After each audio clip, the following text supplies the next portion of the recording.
So the Tenancy Fees Act is almost upon us.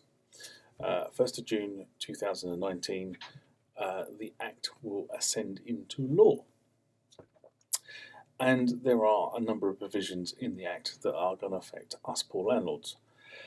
But there's one provision that I wasn't aware of, and I think this is particularly a big sting in the tail, and that is to do with how do you hold a deposit.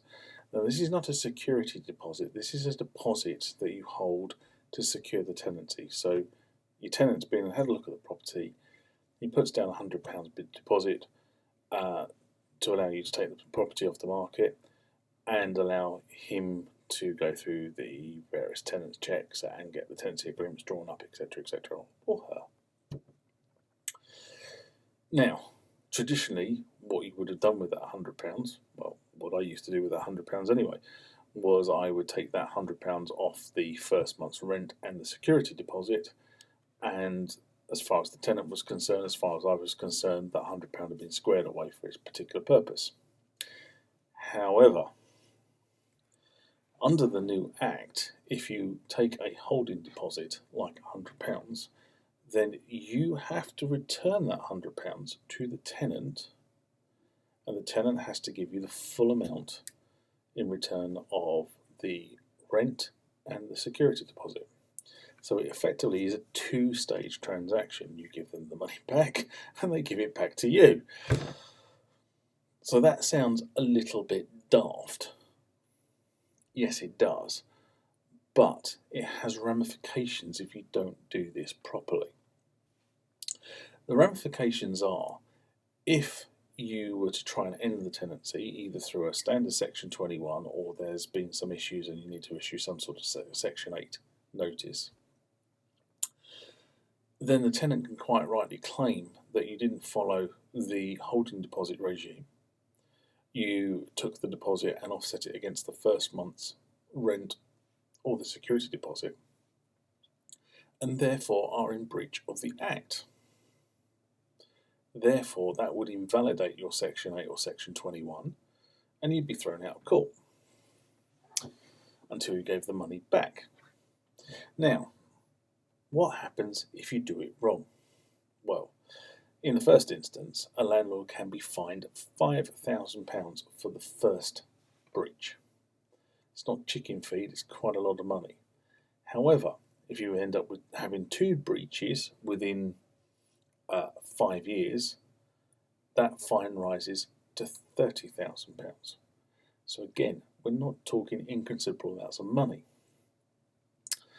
So we need to be very, very careful as landlords that we make sure we treat a holding deposit correctly.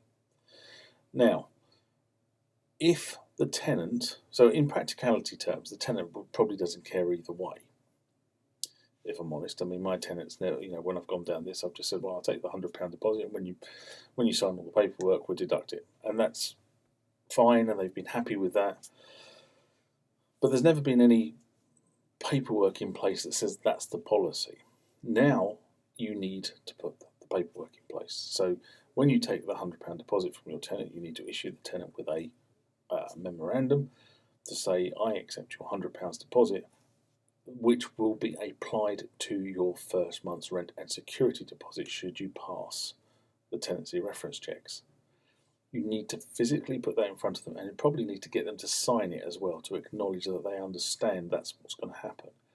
Now, in this scenario, the smart money says you are no longer in breach because the tenant is aware of how the money is being applied, and therefore you don't have to return it, you can offset it. If you don't go down that route, then you're going to have to carry on offsetting the money. Okay, not offsetting, returning the money and then getting them to pay the money backwards. As I said, from a practical point of view, it's far easier once you've got the deposit to retain that holding deposit and just offset it. But you need to decide how you want to deal with that. Anyway, I think this is a sting in the tail. I don't think this area has been very well publicised, if I'm honest. So, if you're going to continue to take holding deposits, you need to change your process. Remember,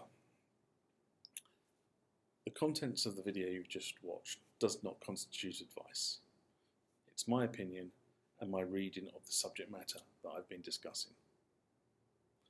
If you like what you heard, of course, feel free to subscribe.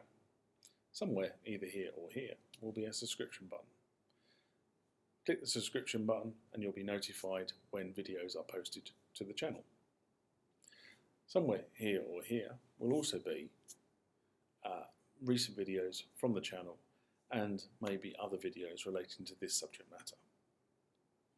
I look forward to you subscribing and joining me on my journey and your journey as an accidental landlord.